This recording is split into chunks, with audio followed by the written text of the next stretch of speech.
ইসলামী bank ইসলাম নয়, আমাদের জনাব মির্জা ফখরুল ইসলামও ইসলাম নয়, জামাতে ইসলামও ইসলাম নয়। সুতরাং সবকিছুতে ইসলামের উপরে হাত দিবেন না দোহাই দেওয়া কিন্তু ঠিক নয়। তাই এখন পর্দার আড়াল থেকে নেমে পড়েছেন, এটা ভালো। বেপর্দা হওয়া, বেনাকাব হওয়া কোনো কোনো ক্ষেত্রে খারাপ, তবে এই ক্ষেত্রে ভালো হয়েছে যে মানুষ জানতে পেরেছে।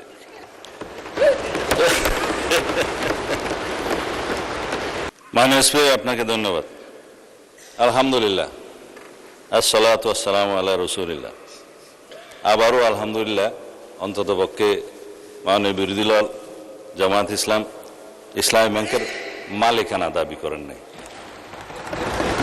আপনারা বলেছেন যে ন্যায় নীতির পথে ফেরত আসতে হবে, ওই ন্যায় নীতির পথে ফেরত আসার জন্যই বাংলাদেশ ব্যাংক ব্যবস্থা গ্রহণ করবে। মাননীয় স্পিকার,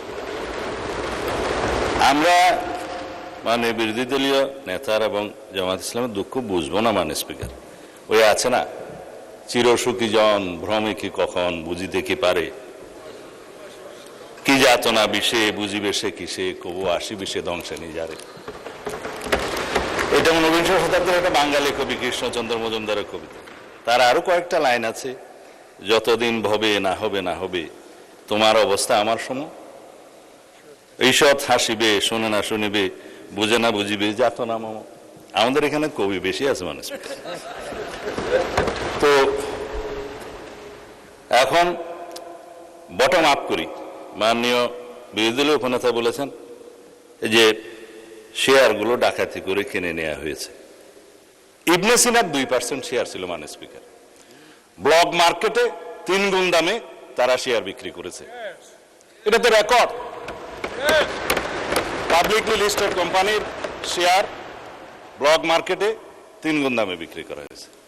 এছাড়া বর্তমান শেয়ার হোল্ডিং স্ট্যাটাস অনুসারে এখানে মাননীয় অর্থমন্ত্রী এখানে আছে 81%, 92% বোধহয় একটা গ্রুপের, তারা যেভাবে বললেন আমি জানি না খতিয়ান, এটা স্ট্যাটিস্টিক্স বলছে। দয়া করে আপনারা না বললে খুশি হবো, আপনাদের বলার সময় আমরা বলি নাই।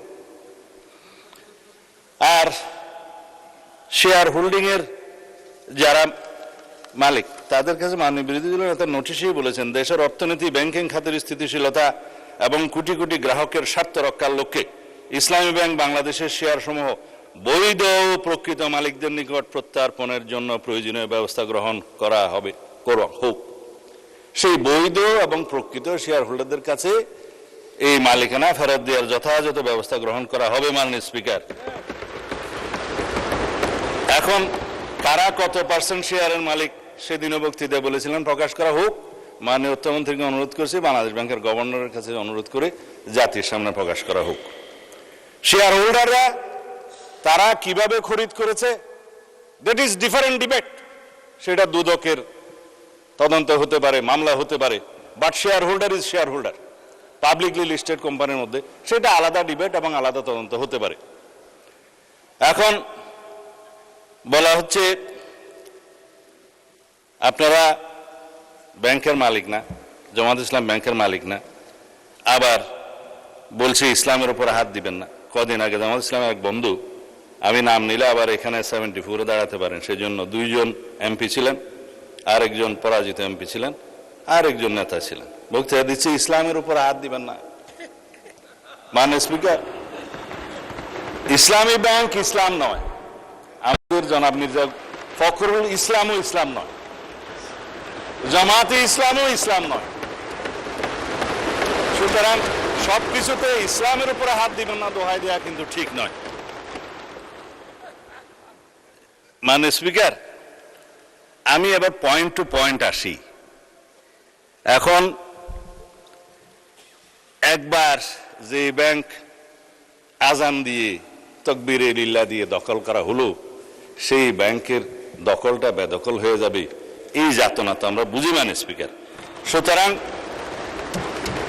যারা পর্দার আড়ালে থেকে গ্রাহক বলে রাস্তায় আন্দোলন করছে, ভিডিওটা দেখেন, তাদের রাজনৈতিক পরিচয়। আমাদের মধ্যে অনেকে তো গ্রাহক আছে, গ্রাহককে বলে দেওয়া হচ্ছে বলেন বলেন আপনার অ্যাকাউন্ট আছে, বলে যে আচ্ছা ঠিক আছে, কত, 2-3 লাখ টাকা আছে, পিছন থেকে খোঁচা দিয়ে বলছে বলেন 7-8 লাখ টাকা আছে, বলেছে। এটা রেকর্ড ভিডিও। তারা গ্রাহক হচ্ছে সেই রকম গ্রাহক।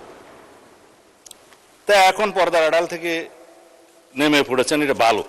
বেপর্দা হওয়া, বেনাকাব হওয়া কোনো কোনো ক্ষেত্রে খারাপ, তবে এই ক্ষেত্রে ভালো হয়েছে যে মানুষ জানতে পেরেছে